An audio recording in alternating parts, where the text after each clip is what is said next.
Hari ini kita akan melakukan review materi bab 2 untuk persiapan ujian akhir semester ganjil tahun ajaran 2024 dan 2025. Materi bab 2 mencakup 7 bahasan besar. Mari kita bahas satu persatu, dimulai dari zat makanan. Zat makanan dibagi menjadi dua bagian yaitu makronutrien dan mikronutrien. Makronutrien artinya zat makanan yang dibutuhkan dalam jumlah yang banyak. Sementara mikronutrien dibutuhkan hanya dalam jumlah sedikit. Sekarang kita bahas tentang zat makanan yang termasuk makronutrien, yaitu karbohidrat, protein, dan lemak.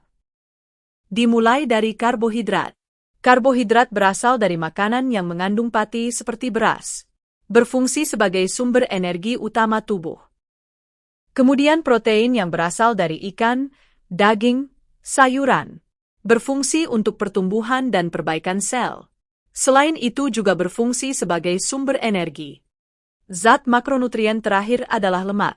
Berasal dari daging dan susu. Fungsi utama sebagai pelindung organ tubuh dan pelarut vitamin A, D, E, K. Selain itu juga sebagai sumber energi cadangan. Jadi secara umum, zat makronutrien, yaitu karbohidrat, protein, dan lemak, berfungsi sebagai sumber energi bagi tubuh kita. Sekarang kita bahas tentang zat mikronutrien. Dimulai dari vitamin. Vitamin biasanya kita peroleh dari buah dan sayuran. Berfungsi sebagai daya tahan tubuh dan memperlancar proses metabolisme di dalam tubuh. Selanjutnya adalah mineral. Mineral juga biasa diperoleh dari sayuran dan buah. Berfungsi untuk memelihara keseimbangan asam dan basa, serta ion-ion di dalam tubuh.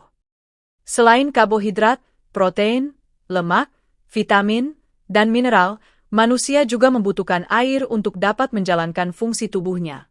Kita membutuhkan air minimal 2 liter dalam sehari. Air berfungsi untuk mengangkut nutrisi dan membuang zat sisa di dalam tubuh. Selain itu, juga berfungsi untuk mengatur suhu tubuh kita.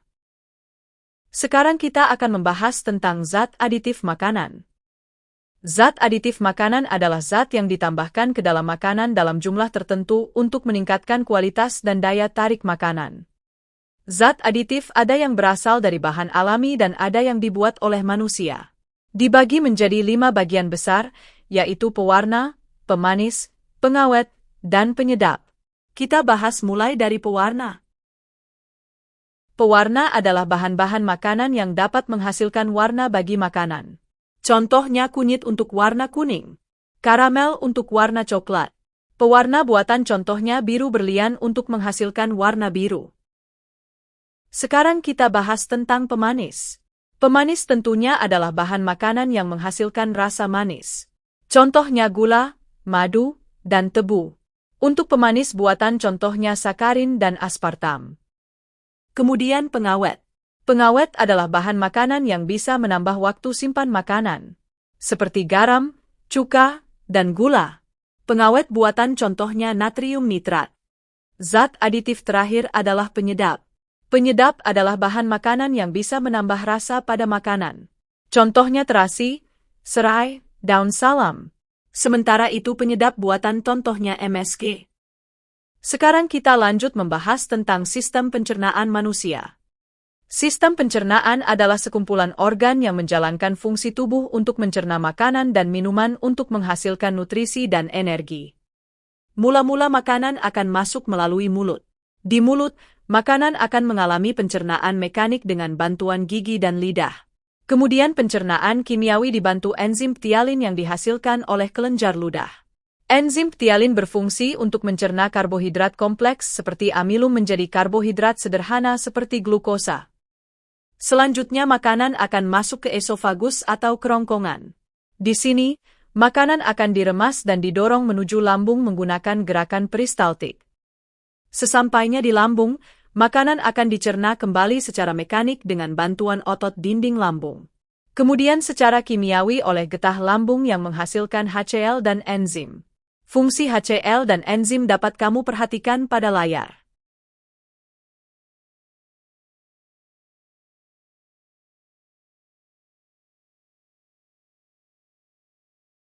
Makanan dari lambung akan masuk ke usus halus. Namun sebelumnya, Hati dan pankreas akan menghasilkan getah yang berisikan enzim untuk membantu pencernaan makanan di usus halus. Enzim dari hati dan pankreas beserta fungsinya dapat kamu perhatikan di layar.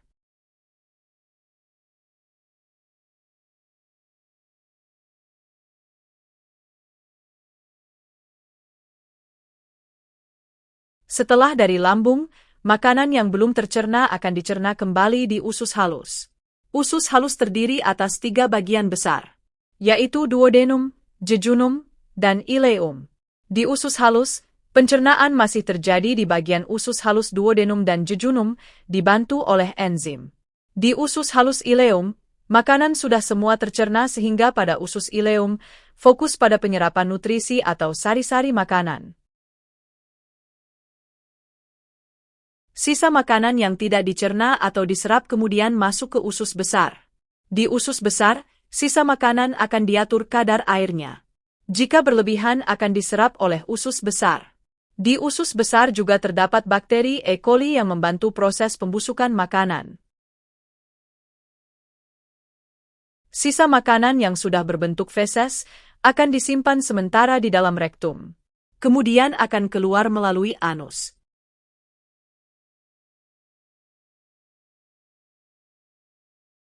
Kita sudah membahas tentang sistem pencernaan, sekarang kita berpindah ke sistem pernapasan manusia.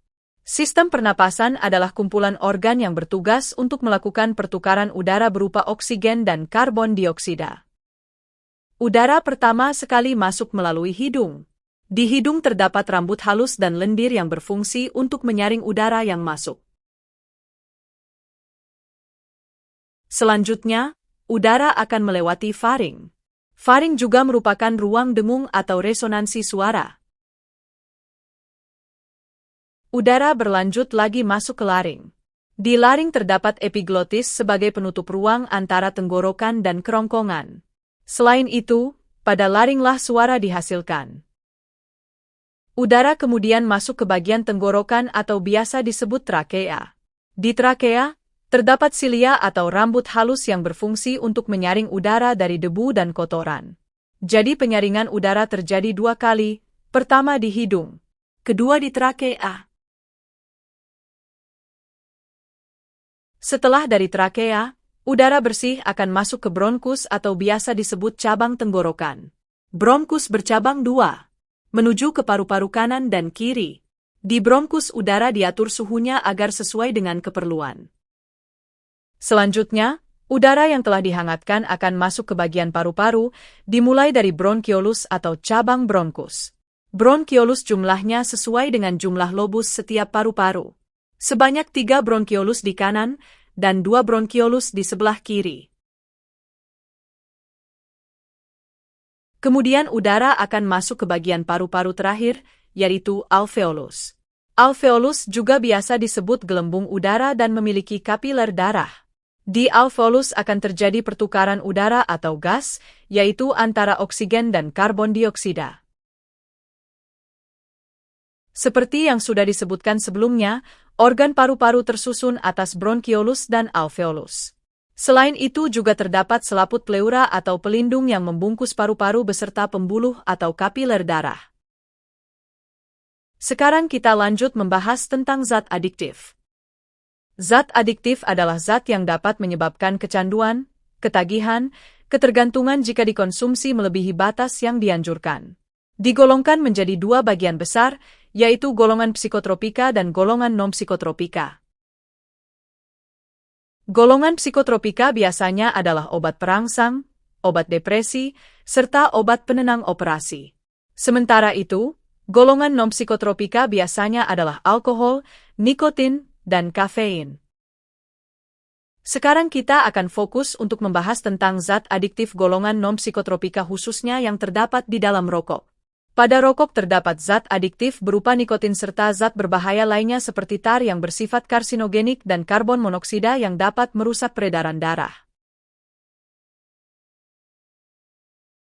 Selesai membahas tentang zat adiktif. Sekarang kita lanjut membahas tentang sistem peredaran darah manusia. Sistem peredaran darah manusia adalah sekumpulan organ yang berfungsi mendistribusikan oksigen, nutrisi, dan zat-zat lain yang dibutuhkan atau tidak dibutuhkan tubuh.